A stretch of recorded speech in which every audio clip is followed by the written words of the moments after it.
It is a cliche to say always, and I am guilty of that, it is my honor and my privilege. But today, it really is. I cannot think of anyone else that I'd rather read a paper for than Dr. Saad Salloum. And I'm just sorry that he is not here with us to deliver it himself. When I see Saad in Baghdad wearing his multicolored suits with a huge smile, a handsome face, as if nothing is disturbing him, I don't know why I have the image of Hans Brinker's Dutch boy putting his finger in a dam. Because Dr. Saad is probably for years, in the hard years of 2006, 7, and 8, was the one person who saved diversity by his one little finger. I know nobody else who does that, and I am so proud to read his paper today. The paper will analyze the legal status of the Jewish minority in Iraq after 2003. The Iraqi constitution of 2005 omits any mention of the Jews as a religious minority or Judaism as a religion within the context of Article 2 of the Constitution, which covers only Islam, Christianity, Mandai, and Yazidis. This omission disregards the yet valid religious minorities law of 1981, which provided for the Jewish minority as officially admitted minority, in addition to 14 other Christian and Mandaians and Yazidi minorities. The new Iraqi nationality law of 2006 provides that Iraqi nationality should be returned to those Iraqi nationals whose citizenship status was stripped as a result of political, ethnical, or sectorial decisions. Article 17. However, this law excludes the Jewish people from its provisions. Article 17, Clause 2. This action was a deliberate omission by the political elite in the context of a dwindling Iraqi Jewish community with no substantial influential power, including the lack of political influence. In the light of the above, this paper shall discuss the different scenarios related to the future of the Jewish minority within the current legal environment, which denies the existence of Jews and of Judaism in Iraq. I will answer, it poses 4 questions. Question number 1, is it possible that Jews would return to Iraq? And in case of impossibility, is there any plan for that return, dream, or at least to create a channel of communication between the 3rd generation of Iraqi Jews outside Iraq with their Mesopotamian roots, for example, through organizing visits to the Jewish holy sites, similar to what's happening today in Tunisia, in Morocco? So the answer is the return is surrounded by political, legal, and even social difficulties. But I think that visits by Iraqi Jews have become easier, especially for those with European or American passports. Entering the Kurdistan region is smoother and easier. I personally met many of the 2nd generation of Iraqi Jews in Erbil, even in Baghdad. In Edwin Shuker in 2015 and 17 in Baghdad while filming his film. In addition, the daily interaction through social media has broken the real constraints to meetings and visits. There is daily communication through the pages of Facebook, Instagram, and others. The debate about the return of Jews of Iraq has become a major issue, discussed in a way that doesn't differ much from the debates on the rest of the religious minorities. In short, the return of Iraqi Jews has become an issue that is gradually separated from the Arab-Israeli conflict, regaining its internal social dimension of an Iraqi minority forcibly evicted. Finally, the meetings held outside Iraq, and Ronen hinted to them, between the 3rd and 2nd generations with Iraqi youth and activists inside Iraq on the sidelines of international conferences and meetings that are organized in an undisclosed manner are another example that the mutual visits and meetings are no longer taboo. And the discussions in these meetings are usually centered on the restoration of Iraqi Jews within the cultural space and review of the history of contemporary Iraq in the light of the tragedy of other minorities, such as the displacement of 2,000 Kurds and extermination of the Faili Kurds, Shiites, and finally what happened to the minorities of Iraq after the occupation of Daesh in Nineveh province. Question number 2. What were the best legal and political methods for the constitutional recognition of Iraqi Jews? How would legislation that effectively denies the existence of Jews in Iraq be remedied? The article in the Iraqi nationality law prohibiting reinstatement of nationality to the Iraqi Jews who have had their nationality revoked can be appealed in the federal court and annulled as contravening the Constitution. Every person who has lost his citizenship may do so, regardless of whether or not they are Jewish, as the contravention is to do with the core of the constitutional right, and the violation is against the right as set in the Constitution. We believe that it is possible to request that the Iraqi nationality law be ratified and even abolished.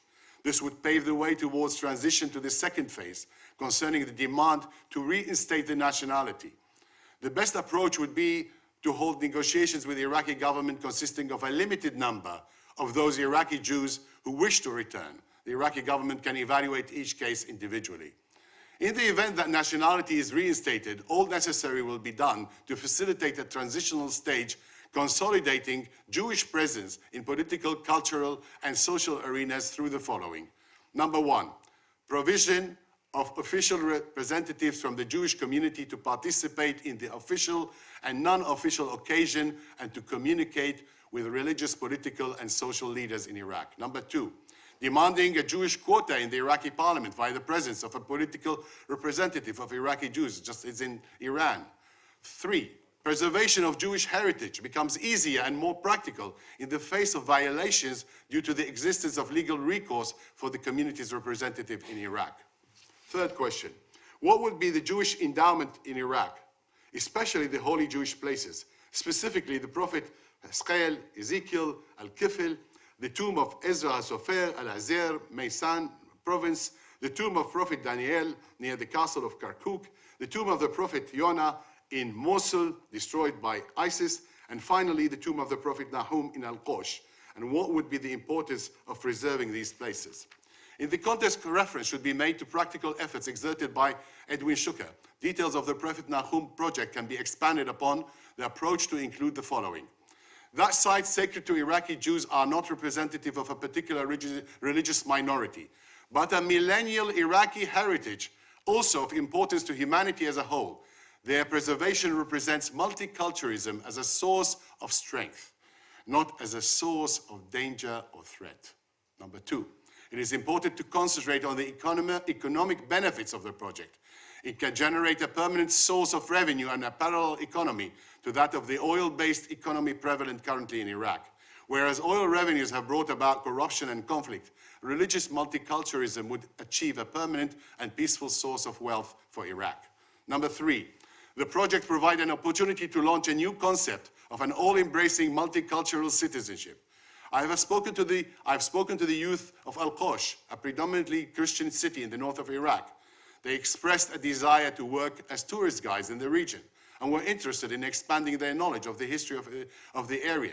This example can be replicated in other regions. For example, the Christian faith sites in the holy city of Najaf, or the Sabi Mandai faith sites in Maysan Covenant. I therefore think we should pursue an approach that would include preservation of Jewish heritage as part of an initiative to revive a multicultural citizenship in Iraq.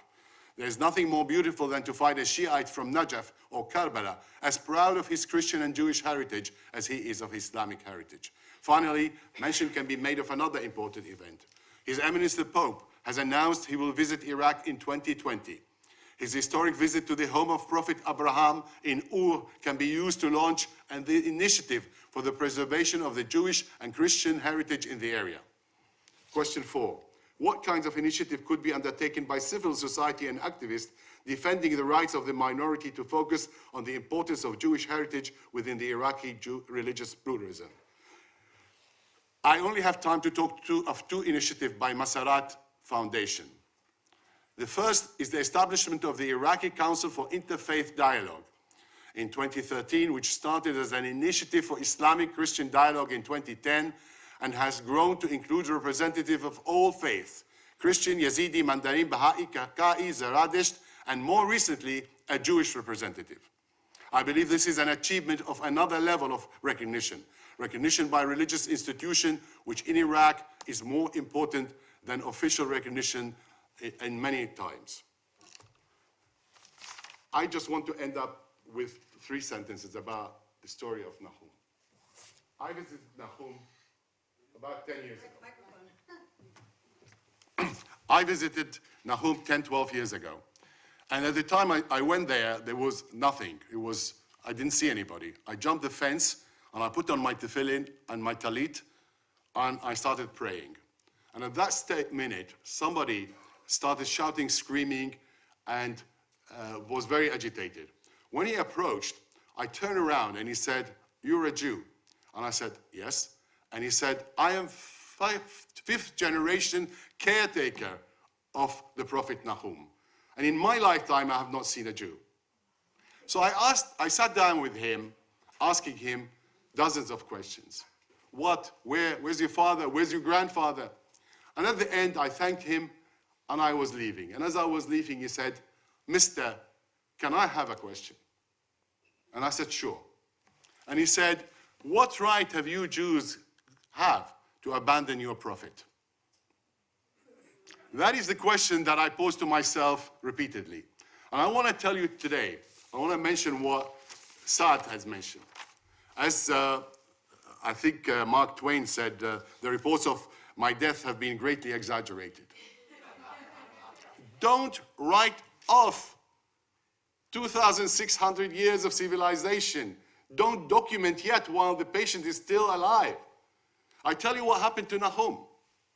In the last few years, an American NGO I was recently elected to its board, so I'm very honored to tell you, has raised $4.5 million for the preservation of Nahum.